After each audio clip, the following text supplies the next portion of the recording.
this is not a brand new paint job. This is 1983 Plymouth paint. And if you knew anything from back in the 80s, everything was as cheap as you could get. So I wanted to make sure that I didn't destroy the car just buffing it, because my first thing is throw some compound on it, throw some polish on it, buff it, it'll look pretty. Well, this is where Rick came in. That was very important because he knows the chemistry of paint and the history of paint. And he said on the phone when we talked, Faith said, let's call Rick.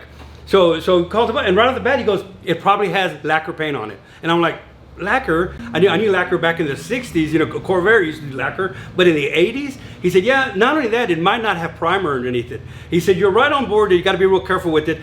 Rick said, stop what you're doing, I'll be right over. I mean, that's how, Rick's not gonna go fly over to where you're at, but I guarantee you he'll get on the phone and he'll give you these insights. If you're around, he probably would drive over there, but that's another thing. He came over, looked at it, evaluated the car. It was exactly as we thought. Not only that, he never seen the car. It was exactly as he was giving me advice on the phone.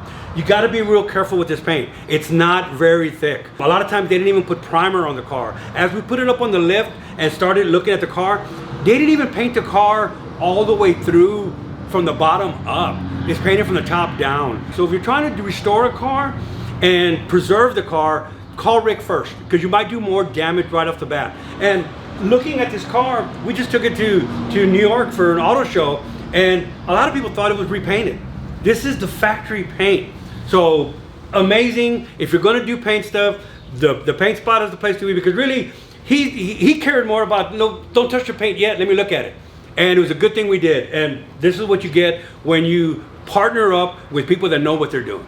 Rick Ciotti here from Slicks, aka the Paint Spot. Just going to kind of go over a couple of things. We're going to use this old Impala here, which is, by the way, a parts car for the 61 that some of you guys have seen on my channel. And as you can see, there's a lot of rust on here. So what we did was we basically cleaned up the Plymouth Horizon that Danny is doing for, it's the old Smokey Yunick car, the mystery car that supposedly disappeared.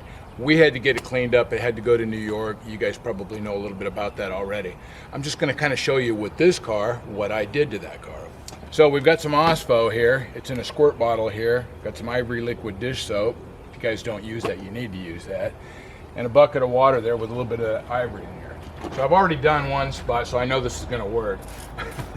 Just do a little bit more here. What you're looking at here on this old car is lacquer. And lacquer, as much as some of us really liked it at the time, it was a reversible product. So this car, this has got the original paint job on it. Being that it was a reversible product, these cars would wick the moisture out of the atmosphere.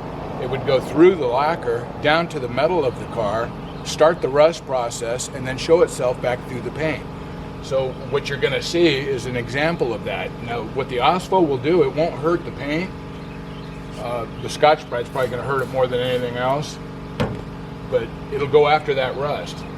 So I just put a little bit on there, and then you can see some of the paint loosening up right now, but that's just the chalkiness of the paint. This is probably the first time anything's ever touched this car in 20 or 30 years. So all you do is like scour it in there. You can use a different grit Scotch-Brite if you're worried about it. This is kind of a coarse one.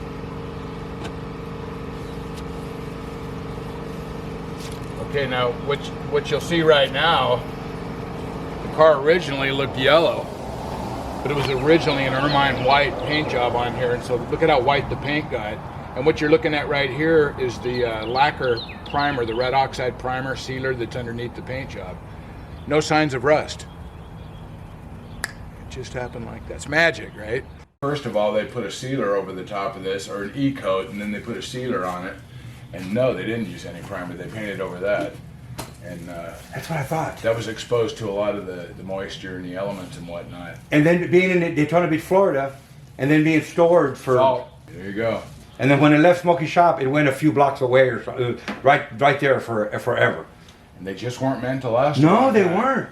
This is a good one, man. I haven't seen one of these in years. It only has 9,000 original miles. Yeah, so what we can do is actually squirt some Ospo on that, and that'll neutralize the rust, and it won't affect the paint. Well, that would be... I knew I could do more damage to trying to just make it look pretty. You know, because my old-fashioned way is rubbing compound, turtle wax, rubbing compound, and then polishing compound. And then I saw there's not enough paint here to compound. And I would do more damage to a historic car, so I'm glad you came. Yeah, the compound and the buffer is going to grab that rust and probably start ripping what little paint there is left. So let's put some OSPO on there. The rest of this car is looking pretty good. It's mostly the bottom that's like this. Yes, mostly it's like this. So this is phosphoric acid.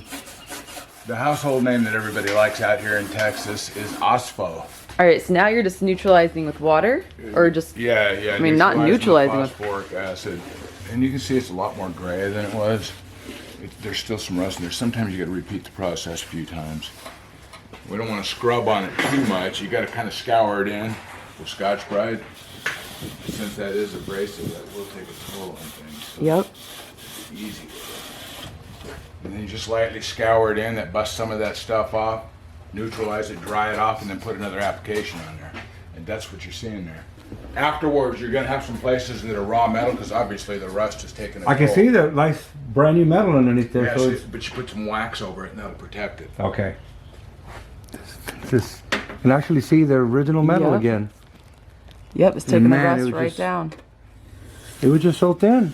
It was just. Oh, paper thin, yeah. Poor thing. And then what kind of wax should we use over it once we get the rust off? Just something with a, I don't know, good UV protection or something. Turtle Okay. wax. Good turtle wax. Yeah. Do they still Whatever make? your flavor Do they is. still make turtle wax? I think. That's what I grew up just with. say that as a generic, response, but yeah. Well, it was the best you could get. Yeah, you want the wax to start taking the abuse instead Yep. of the car. I Right. think. Okay, so we're going to do another little area right here, just in case you think that I did something extra over there. This is absolutely untouched.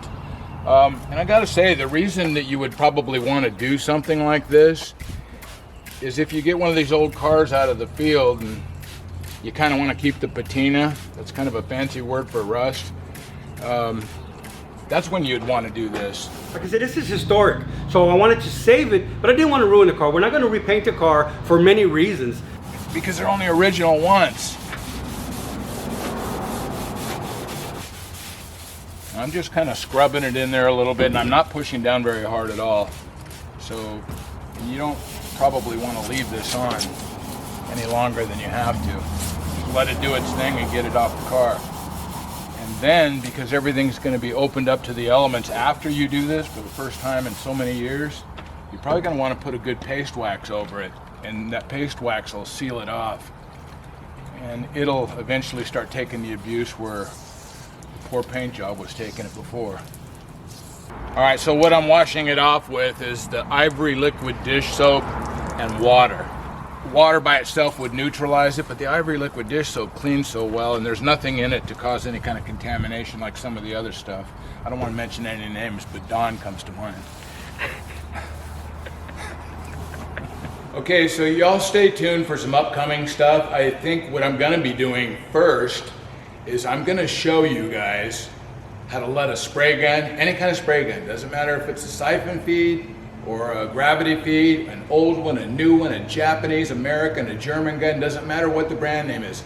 I will show you how to properly set up a gun and actually let the gun tell you. I can do this in probably 10 minutes. It'll be a good quick video, right? It'll tell you where it wants to play ball. Minimum air pressure, distance from the car, maximum air pressure before it goes to hell in a handbasket, the whole 9 yards. I'm going to teach you guys how to do that. And that kept me up till 2 o'clock in the morning 2 Fridays ago. Not my car, it's one of my old cars that I sold to my buddy Paul.